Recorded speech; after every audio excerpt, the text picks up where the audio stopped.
Hello friends, cricket में आप सभी का स्वागत है। फ्रेंड्स, जैसे कि आपको पता है डेली अपना सेशन होता है, तो आज हम जो राजस्थान के जिलों के भौगोलिक उपनाम हैं उनसे संबंधित वीडियो लेके आए हैं।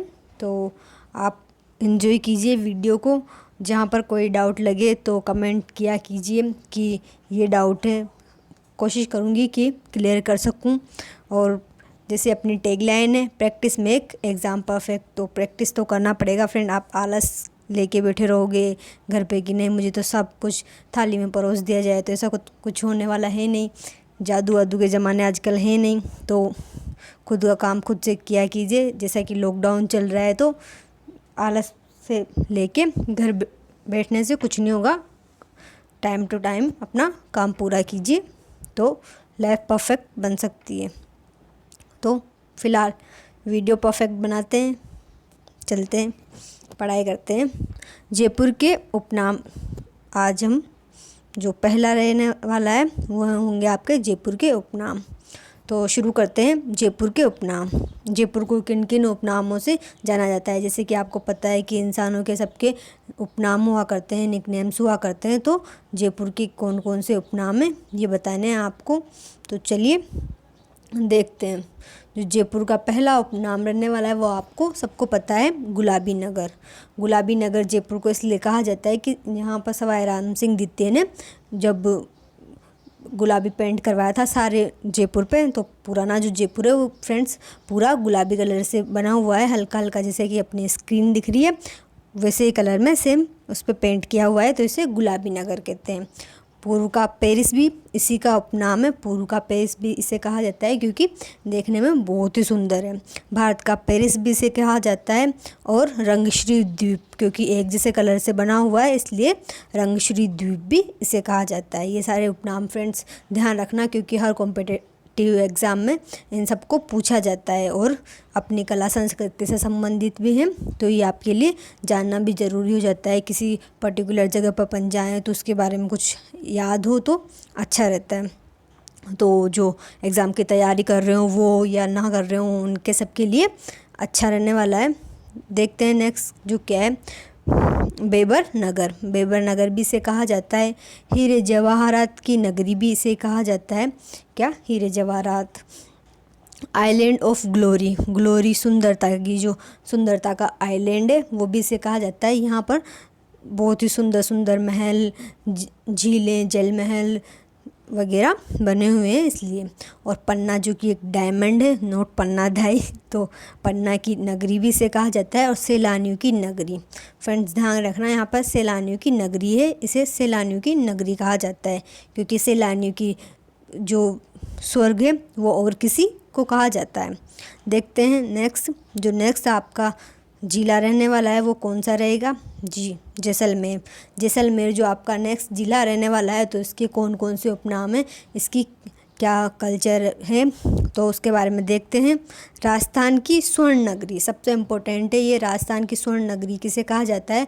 तो वो होगा आपका जैसलमेर। जैसलमेर को राजस्थान की स्वर्ण नगरी कहेंगे अपन। नेक्स्ट जो है, नेक्स्ट है राजस्थान का अंडमान। जो राजस्थान का अंडमान है, अंडोबा निकोबार द्वीप समूह है, तो वैसे ही राजस्थान का अंडमान भी इसे कहा जाता है क्योंकि यहाँ पर जो पीली रेत है, इसीलिए इसे, जब इसकी रेत पे सूर्य की किरणें पड़ती है तो ये सोने की जैसे चमकती हुई दिखाई देती है, इसीलिए इसे स्वर्ण नगरी और पीले पत्थरों का देश कहा जाता है। जो जैसलमेर का किला है उसके बारे में भी कहा जाता है कि ये पूरा कहा क्या जाता है, पूरा पीले पत्थरों से बना हुआ है, इसलिए इसे पीले पत्थरों का देश भी कहा जाता है। पंखों का देश इसे शहर इसे इसलिए कहा जाता है क्योंकि यहाँ पे बहुत ज़्यादा हवाएं चलती हैं। और म्यूजियम सिटी, ऑब्वियसली यहाँ पर म्यूज़ियम है इसलिए इसे म्यूजियम सिटी भी कहा जाता है। गलियों का शहर, यहाँ पर बहुत ज़्यादा गलियाँ हैं, अच्छी अच्छी वेल सेटल्ड गलियाँ हैं, इसलिए इसे गलियों का शहर कहा जाता है फ्रेंड्स। और मरुस्थल का गुलाब, जी मरुस्थल का गुलाब, क्योंकि यहाँ पर मरुस्थल में बहुत दूर दूर तक बहुत कम जनसंख्या है। और जैसे जैसलमेर में आसपास जो जैसलमेर शहर है वो अच्छे से बसा हुआ है, इसलिए मरुस्थल का गुलाब भी इसे कहेंगे। और झरोकों का शहर भी इसी को कहेंगे। नेक्स्ट चलते हैं। याद रखना फ्रेंड्स, झरोकों का शहर किसे कहा जाता है? जैसलमेर को। बहुत सारे सेम सेम नाम भी मिलेंगे, लेकिन उनमें थोड़ा सा अलग रहेगा वो, इसलिए कभी कभी कन्फ्यूज़न भी हो जाता है। नेक्स्ट जो चलेंगे वो हैं अपने उदयपुर के उपनाम। उदयपुर के उपनाम क्या होंगे? सबसे पहले तो आपको पता ही होगा कि इसमें उदयपुर में बहुत सारी झीलें हैं, इसलिए इसे जल नगरी या जलों से संबंधित उपनाम इसे प्राप्त हुए हैं। तो जो गहलोत, राजस्थान का गहलोत भी से राजस्थान का गहलोत, मेदपाट जो यहाँ के महल वगैरह है उनसे रिलेटेड है ये, तो इसलिए इन दोनों को ये 2 उपनाम भी दिए गए हैं। श्वेत नगरी भी से कहा जाता है। फिर राजस्थान का कश्मीर भी कहा जाता है। जैसलमेर राजस्थान का स्विट्ज़रलैंड, यहाँ पर राजस्थान का स्विट्ज़रलैंड भी रहेगा। पूर्व का वेनिस सुंदरता का प्रतीक होता है, तो पूर्व का वेनिस भी से कहेंगे। और सैलानियों का स्वर्ग, जैसे कि सैलानियों की नगरी जयपुर आया था, वहाँ पर था नगरी, और यहाँ पर है स्वर्ग, तो सैलानियों का स्वर्ग अपन इसे कहेंगे। और सैलानियों का जो नगरी है वो जयपुर को कहेंगे। और झीलों की नगरी भी अपन उदयपुर को कहेंगे, क्योंकि यहाँ पर फ्रेंड्स बहुत ज़्यादा मात्रा में झीलें हैं, पानी है, इसलिए यहाँ पर इसे जो सफ़ेद सिटी, वाइट सिटी, राजस्थान का स्विट्ज़रलैंड, वेनिस और सैलानियों का स्वर्ग, यहाँ पर जो सैलानी हैं, टूरिस्टर हैं, वो आना बहुत पसंद करते हैं, क्योंकि यहाँ पर झीलें हैं, महल हैं, उन सभी को देखने के लिए, तो इसे सैलानियों का स्वर्ग कहा जाता है। नेक्स्ट देखते हैं, नेक्स्ट क्या उपनाम है इसके? उषा काल का शहर, जी इसे उषा काल का शहर भी कहा जाता है, क्योंकि यहाँ पर जो शाम होती है वो बहुत ज़्यादा सुहावनी हुआ करती है। तस्तरियों नुमा पहाड़ियों की नगरी, जो तस्तरी होती है कप रखने की, उसके जैसी यहाँ पर सुंदर सुंदर पहाड़ियाँ हैं, तो शाम का मौसम होता है तो देखने का नज़ारा बहुत ज़्यादा सुंदर दिखता हो, इसीलिए इसे तस्तरियों नुमा पहाड़ियों की नगरी कहा जाता है। राजस्थान की सुंदर आभा भी इसी को कहा जाता है। तो इतने अच्छे अच्छे नाम हैं किसके? उदयपुर के। तो घूम के आइएगा उदयपुर के उपनामों को एक नज़र में और देख लेते हैं। गहलोत, मेदिनीपाट, श्वेत नगरी, राजस्थान का कश्मीर, राजस्थान का स्विट्ज़रलैंड, पूर्व का वेनिस, जी ग्लोरी, सैलानियों का स्वर्ग, झीलों की नगरी, उषा काल का शहर, तस्तरियों नुमा जो प्लेट्स होती हैं उनके जैसी पहाड़ियों की नगरी, राजस्थान की सुंदर आभा, ब्यूटीफुल, ज़्यादा सुंदर है। आभा का मतलब होता है चमक, शाइन, तो इसे भी ध्यान रखना, राजस्थान की सुंदर आभा। नेक्स्ट देखते हैं, नेक्स्ट कौन सा होने वाला है आपका? जी फ्रेंड, अगर सेशन पसंद आ रहा हो तो लाइक कमेंट शेयर कर सकते हैं आप। वैसे अपने दोस्तों को भी पढ़ाया लिखाया करो यार, घर पे बैठे बैठे वैसे भी कौन सा कमाल करते रहते हो तुम लोग। तो देखते हैं कोटा के उपनाम। कोटा जैसे कि नाम से पता चलता है कि पढ़ने लिखने वालों का देश, नगर, सिटी जो भी होगा वो पढ़ने लिखने वालों का होगा। तो आप भी आओ कोटा में। राजस्थान का कोटा है वो राजस्थान की शिक्षा नगरी के नाम से जाना जाता है। यहाँ पर बहुत ज़्यादा संख्या में स्टूडेंट आते हैं और कोटा के लिए कहा जाता है कि ये सबसे ज़्यादा शिक्षित नगर भी है राजस्थान का, जहाँ पर सारे स्टूडेंट आपको हर गली चौराहे नुक्कड़ पे स्टूडेंट दिखते हैं यहाँ पर, जहाँ देखो वहाँ। तो इसे राजस्थान का शिक्षा नगरी भी कहा जाता है।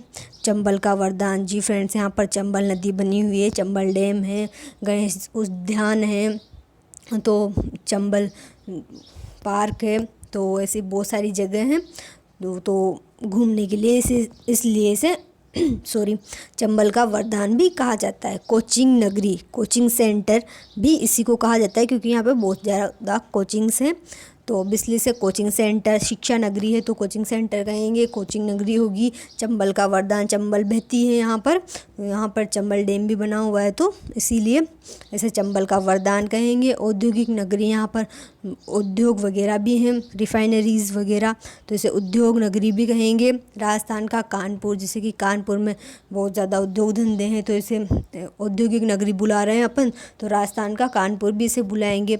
फव्वारों की नगरी, जैसे कि यहाँ पर चंबल बहती है तो इसे फव्वारों की नगरी भी कहा जाता है। और फव्वारों की नगरी कहा जाता है इसीलिए इसे इंद्रप्रस्थ नगरी कहा जाता है, क्योंकि इंद्रप्रस्थ में भी बहुत ही सुंदर महसूस होता है तो इसलिए इसे फव्वारों की नगरी और इंद्रप्रस्थ कहा जाएगा। नेक्स्ट देखते हैं, नेक्स्ट है राजस्थान का नंदग्राम। नंदग्राम भी इसे कहा जाता है और उद्यानों का शहर। यहाँ पर जो उद्यान है नेशनल रिजर्व्स हैं, इसलिए इसे उद्यानों का शहर भी कहा जाता है। और आज के दौर का नालंदा। फ्रेंड्स, जैसा कि आपको याद होगा, नालंदा उस टाइम का बहुत फेमस और शिक्षा का केंद्र हुआ करता था। तो आज के ज़माने का जो राजस्थान का सबसे फेमस शिक्षा का केंद्र है, एजुकेशन सिटी है, वो है कोटा। तो इसे आज के दौर का नालंदा भी कहा जाता है। ये इसके उपनाम है। एक बार और दिखा देती हूँ मैं झलक। राजस्थान की शिक्षा नगरी, चंबल का वरदान, कोचिंग नगरी, औद्योगिक नगरी, राजस्थान का कानपुर, फव्वारों की नगरी, इंद्रप्रस्थ नगरी, राजस्थान का नंदग्राम, उद्यानों का शहर, जो पार्क वगैरह हैं उनका शहर, क्योंकि यहाँ नेशनल पार्क्स हैं इसलिए ऐसे यहाँ के जो नेशनल पार्क हैं उनमें वो घड़ियाल और मगरमच्छ वगैरह पाए जाते हैं और शेर वगैरह भी यहाँ पर हैं, टाइगर्स। तो राजस्थान और आज के दौर का नालंदा इसे कहा जाता है। नेक्स्ट चलते हैं, नेक्स्ट रहने वाले हैं आपके अजमेर के उपनाम। जैसे अजमेर का नाम आता है, ख्वाजा मोइनुद्दीन चिश्ती का नाम तो अपने आप आ जाएगा भाई साहब। तो देखते हैं, राजस्थान का हृदय, क्योंकि ये राजस्थान के मैप में सबसे बीच में है इसलिए इसे राजस्थान का हृदय हर्ट भी कहा जाता है। जैसे कि इंसान में हर्ट बीच में होता है तो इसे राजस्थान का हृदय कहा जाएगा। राजस्थान का जिब्राल्टर, तारागढ़ दुर्ग जो है उसे जिब्राल्टर की उपाधि दी गई है, इसलिए इसे राजस्थान का जिब्राल्टर भी कहा जाता है। अरावली का अरमान, ये इम्पोर्टेंट है फ्रेंड्स, अरावली का अरमान, क्योंकि ये अरावली की श्रेणी में आता है इसलिए इसे अरावली का अरमान भी कहा जाता है। ख्वाजा साहब की नगरी, जैसा कि मैंने बताया भी, यहाँ पर अजमेर में ख्वाजा मोइनुद्दीन चिश्ती की दरगाह है, तो घूम के आना कभी। अंडों की टोकरी, क्योंकि यहाँ पर मोमडन्स रहते हैं ज़्यादा, तो अंडों की टोकरी इसे बोला जाता है। यहाँ पर बहुत ज़्यादा अंडे उत्पादित होते हैं, ऐसा नहीं बोल रही मैं कोई पर्टिकुलर इसको लेके, बस एज ए मजाक। तो यहाँ पर अंडों की टोकरी हो जाएगा, राजपूताने की कुंजी और भारत का मक्का भी हो जाएगा। वैसे राजस्थान में सबसे ज़्यादा जो मोमडन रहते हैं वो अजमेर साइड में ज़्यादा रहते हैं। और भारत का मक्का इसीलिए कहा जाता है। यहाँ पे ख्वाजा मोइनुद्दीन चिश्ती की दरगाह है, जो कि एक मुस्लिम संप्रदाय का धार्मिक स्थल है। तो मक्का, जो मक्का मदीना है, वो भी धार्मिक स्थल है मोमडन्स का, इसलिए इसे ख्वाजा मोइनुद्दीन चिश्ती की दरगाह होने के लिए भारत का मक्का कहा जाता है। फ्रेंड्स, देख लेते हैं एक नज़र में वापस से। राजस्थान का हृदय, राजस्थान का जिब्राल्टर, राजस्थान अरावली का अरमान, ख्वाजा साहब की दरगाह की नगरी, अंडों की टोकरी, राजपूताने की कुंजी और भारत का मक्का। नेक्स्ट चलते हैं, नेक्स्ट क्या रहने वाला है, अलवर के उपनाम आ गए भाई साहब। अलवर के उपनाम देखते हैं क्या होने वाले हैं। अलवर के उपनाम, अलवर के जो उपनाम रहेंगे, आपके भी उपनाम हैं जी, मुझे कमेंट बॉक्स में लिखना आपके कौन कौन से उपनाम है। देखें, राजस्थान का सिंह द्वार, राजस्थान का सिंह द्वार किसे कहा जाता है, अलवर को। सिंह द्वार होता है, बड़ा सा प्रवेश द्वार होता है, उसे सिंह द्वार कहते हैं। आजकल के ज़मानों में कौन से सिंह द्वार होने लगे भाई, पिछले ज़मानों में होते थे। राजा महाराजाओं का जो मेन गेट होता था, उसका महल का, उसे किले का, उसे सिंह द्वार कहते थे, मेन गेट। जो राजस्थान का स्कॉटलैंड, स्कॉटलैंड भाई साहब इसे इसीलिए बोलते हैं क्योंकि यहाँ पे बहुत ज़्यादा शराब उत्पादित होती है, और स्कॉटलैंड जो वर्ड में है वो शराब उत्पादन के लिए, बियर के लिए जाना जाता है, इसलिए इसे राजस्थान का स्कॉटलैंड कहेंगे, ज़्यादा शराब होने के लिए। राजस्थान का कश्मीर, इसे राजस्थान का कश्मीर भी कहेंगे। और नवीन राजस्थान का मैनचेस्टर, मैनचेस्टर यहाँ पर कपड़ों वपड़ों का उद्योग हो, इसीलिए इसे कहा जाता है। अलवर के क्या फेमस है, ज़रा मुझे कमेंट बॉक्स में बताना कि अलवर का खाने में क्या फेमस है, अगर आपको पता हो तो, वरना नेक्स्ट वीडियो में बता देंगे। देखते हैं भारत के उपनाम, भरतपुर के उपनाम। राजस्थान का प्रवेश द्वार, राजस्थान का सिंह द्वार अलवर, राजस्थान का सिंह द्वार अलवर हो जाएगा और प्रवेश द्वार हो जाएगा आपका भरतपुर। जल महलों की नगरी, यहाँ पर जल महल ज़्यादा हैं, इसलिए जल महलों की नगरी और दीर्घावती 3 इसके इम्पोर्टेंट नाम है, जिसमें से राजस्थान का प्रवेश द्वार और जल महलों की नगरी ध्यान रख लेना। नेक्स्ट चलते हैं। नेक्स्ट जो रहने वाला है आपका वो है बूंदी के उपनाम। बूंदी फेमस है वैसे, तो बूंदी के उपनाम क्या होंगे? द्वितीय काशी। काशी इसे कहा जाता है बूंदी को। राजस्थान की छोटी काशी भी इसी को कहा जाता है। और बावड़ियों नहीं, यहाँ पर बावड़ियाँ हैं, बावड़ियाँ। एक मिनट, इसे बावड़ियाँ बोलेंगे, बावड़ियाँ, क्योंकि जो कुएं के जैसी होती है बावड़ियाँ, जिनमें चारों तरफ सीढ़ियाँ लगी होती है और रानियाँ दासियाँ जो भी हैं वो उससे पानी निकालती है पीने का, चल के जाती है सीढ़ियों के द्वारा, तो इसे बावड़ियों का शहर बोलते हैं, नोट बावड़ियाँ। बावड़ियाँ गलत है। राजस्थान का फर्रुखाबाद भी इसे कहा जाता है। किसे?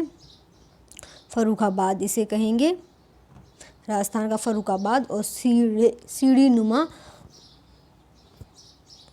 नुमा शहर भी इसे कहा जाता है। क्यों कहा जाता है? क्योंकि यहाँ पर बावड़ियाँ बहुत ज़्यादा मात्रा में पाई जाती है और बावड़ियाँ पूरे राजस्थान में सबसे ज़्यादा फेमस है बावड़ियों के लिए, तो बावड़ियों वाला ज़्यादा ध्यान रखने की ज़रूरत है, काशी और बावड़ियाँ, क्योंकि यहाँ पर बावड़ियाँ पाई जाती है सीढ़ी नुमा, इसीलिए इसे जो सीढ़ी नुमा शहर भी कहा जाता है।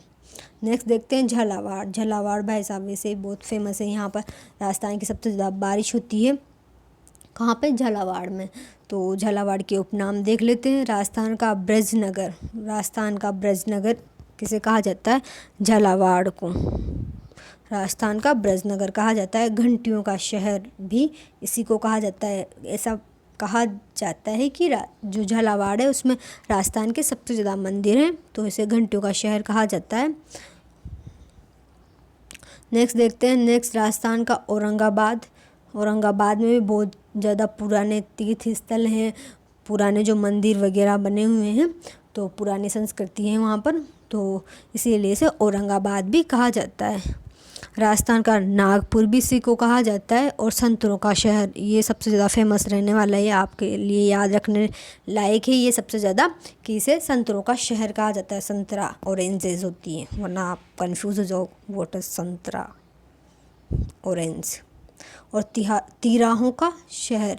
तिराहों, जो 3 राहें होती है, ऐसे बना होता है ना सर्किल, इधर इधर इधर, तो व्हाटएवर, 3 राहों का शहर, तिराहों का शहर भी इसी को कहा जाता है। एक बार वापस दिखा देती हूँ मैं। राजस्थान का ब्रजनगर, घंटियों का शहर, राजस्थान का औरंगाबाद, राजस्थान का नागपुर, इसमें इम्पोर्टेंट रहने वाला है संतरा जो ऑरेंजेस होती हैं उनकी नगर, और घंटियों का शहर, ये दोनों इम्पोर्टेंट रहने वाले हैं ज़्यादा ही, और एक तिराहों का शहर। Thank you friends. सेशन पसंद आया हो तो यार लाइक वाइक कर दिया करो, इससे मुझे मोटिवेशन मिल जाता है कि हाँ लोगों को मेरी समझाई चीज़ें पसंद आ रही हैं, समझ में भी आ रही है, तो और शेयर सब्सक्राइब भी कर लीजिए ताकि अच्छा रहे। और मिलते हैं नेक्स्ट वीडियो में। ख्याल रखिए। अलविदा।